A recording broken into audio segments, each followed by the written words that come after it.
Olá, eu sou Walter Maciel, CEO da ZQuest, e estou aqui para fazer o nosso vídeo mensal referente a julho de 2019. No mês, nossos fundos tiveram um desempenho consistente. Os fundos de crédito, o Altro, o ZQuest LUT, bateram o CDI, assim como os fundos de arbitragem, o Low-Vol e o Termo. Na estratégia macro, os fundos tiveram um mês positivo, mas inferior ao CDI, porém, o desempenho é bastante robusto e consistente no ano, assim como desde o lançamento. O desempenho que chamou mais atenção e que eu destaco é o desempenho dos fundos de renda variável. Os fundos de estratégia long short, o ZQuest Total Return teve um desempenho de 433% do CDI no mês, assim como o ZQuest Equity Hedge, 258%. E os fundos de ações, o ZQuest Ações, o Small Mid Caps e também o Long Bias tiveram desempenhos muito superiores aos seus respectivos benchmarks.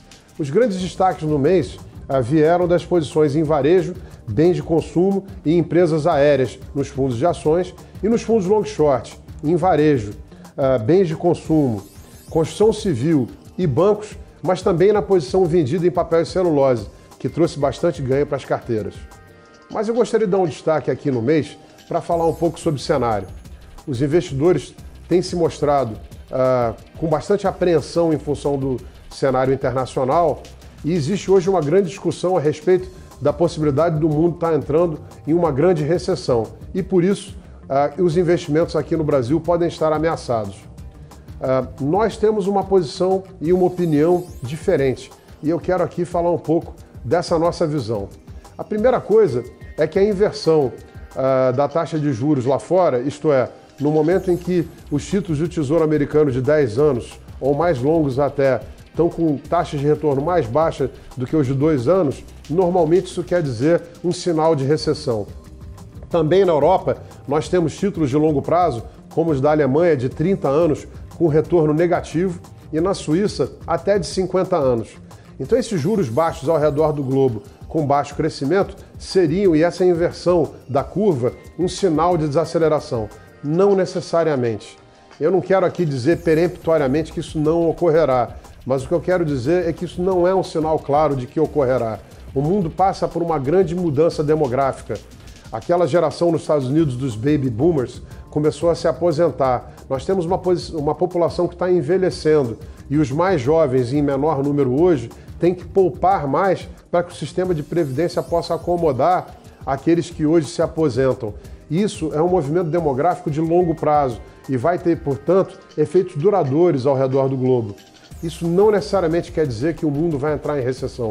Os Estados Unidos continuam mostrando indicadores e o próprio crescimento do PIB positivos e consistentes. Não há sinais de desaceleração.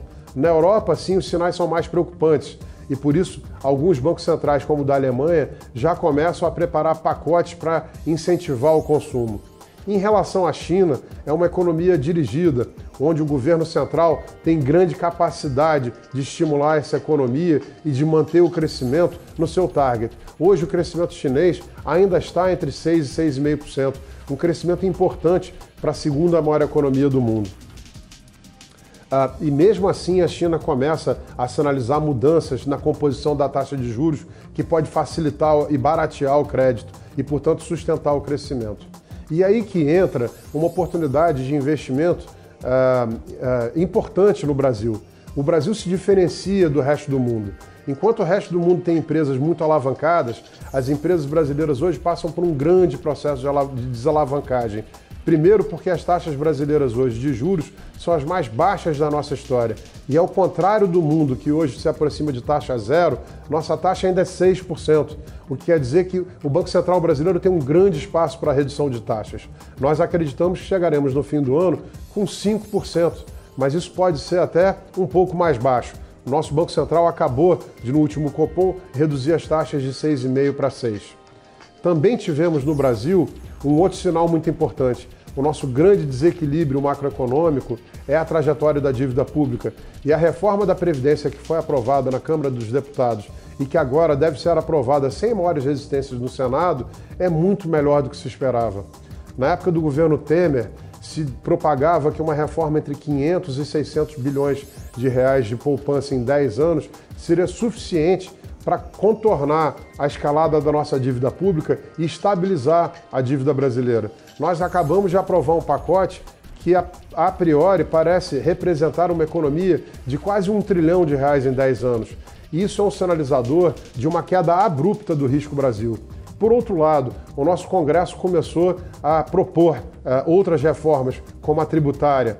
O governo também acabou de aprovar a agenda liberal, liberar 42 bilhões de reais para o FGTS. Isso tudo cria um ambiente de otimismo no Brasil. Devemos ter agora a entrada de uma proposta, de uma pauta grande de privatizações, com taxas de retorno interessantes, que deve atrair o investidor estrangeiro, que deve estar olhando para o Brasil agora com muito menos risco pela própria reforma da Previdência. Fora isso, tem sinais muito interessantes de que esses juros mais baixos estão provocando uma mudança no apetite por risco do investidor brasileiro, que estava acostumado a taxas de juros de 2 dígitos e hoje vê os juros mais baixos da história e, se quiser ter retornos melhores, vai ter que tomar risco. Portanto, o que se viu nesse ano é uma bolsa acima de 100 mil pontos, mas que, ao mesmo tempo, o governo já colocou 50 bilhões de reais em ofertas secundárias. E foi sim o investidor local que absorveu essas ofertas, o que nos deixa muito otimista com o fluxo futuro para ativos de risco e que deve sustentar, portanto, os preços da Bolsa. Por outro lado, as nossas empresas passam por grandes alavancagens, mas com um mercado de emprego ainda frouxo e capacidade ociosa na indústria, o que deve fazer com que elas possam crescer sem maiores custos, o que nos deixa também muito animados com esse horizonte. O Brasil é uma economia muito fechada. 90% do PIB vem da economia local.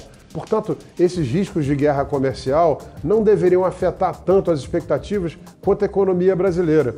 Hoje também commodities representam apenas 25% do índice Bovespa. Há 10 anos atrás, esse peso era de 50%. Portanto, o que nós queremos fazer aqui é um alerta de que os sinais do cenário internacional não são suficientes para se olhar o Brasil com pessimismo. Pelo contrário, nós estamos entrando numa nova fase em que a economia brasileira começa a reengrenar. Nós achamos sim que as expectativas de PIB do mercado para o ano que vem subestimam o nosso potencial e que a economia brasileira deveria crescer 2,5% ou até mais no ano que vem. Portanto, nos parece hora de começar a investir e de ter confiança no nosso mercado e no Brasil. Muito obrigado e até o mês que vem.